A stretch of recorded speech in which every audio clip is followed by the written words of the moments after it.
Bueno, en este video vamos a ver referencias relativas y referencias absolutas.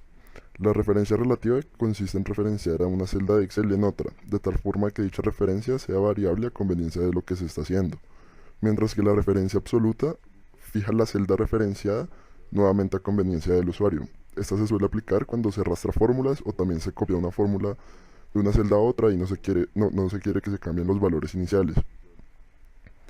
Entonces, en este primer ejemplo de referencia relativa, este 388 es la suma de toda la columna datos 1, donde se están referenciando de la celda C4 a la C11. Es una referencia relativa porque si yo copio esta celda y la pego en la del lado derecho, va a cambiar a sumar los valores de la columna datos 2. Como se puede ver, ya no está la columna C, sino D, acá en la fórmula. También funciona si en vez de copiar, arrastro la fórmula. Bueno, ahora no siempre voy a querer que al arrastrar o al copiar alguna celda se modifiquen los datos, sino de pronto quiero mantener alguno de los valores iniciales. Eso se muestra en este segundo ejemplo, donde se va a calcular el porcentaje correspondiente a cada uno de estos datos dentro de la suma total. Para esto hay que dividir cada uno de los datos sobre la suma total. Para no hacerlo uno por uno, es más fácil arrastrar la fórmula. El problema es que al ser una referencia relativa, también se está arrastrando la parte de abajo de la división, tomando los valores como 0. Ahí es donde entra en juego la referencia absoluta. Yo no quiero que la celda G13 se mueva. Para esto, con F4 la anclo. Y ahora, al arrastrar, ya no hay problema.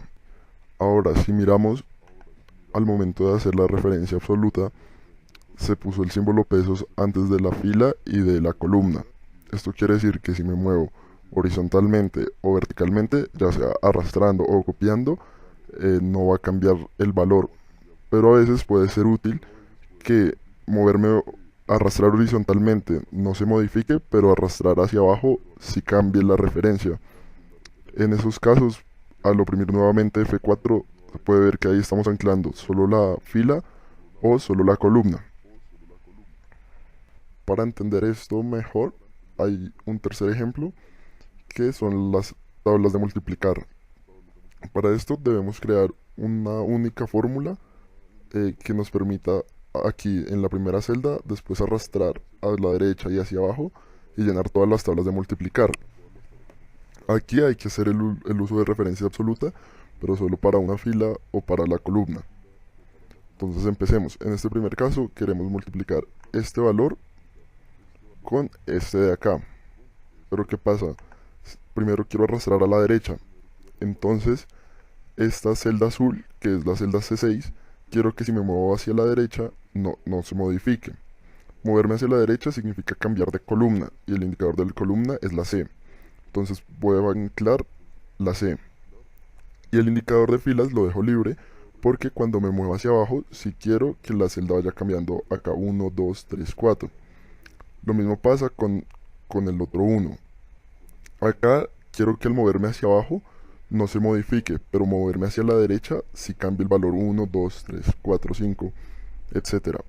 Entonces, como quiero que hacia abajo no cambie, ir hacia abajo significa cambiar de fila, y el indicador de fila es el número. Entonces voy a anclar el número. Y ya, tenemos el primer valor, 1 por 1, 1. Y arrastramos hacia la derecha.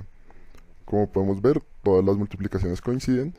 Y ahora, al moverme hacia abajo, tenemos toda la tabla completa a partir de una única fórmula.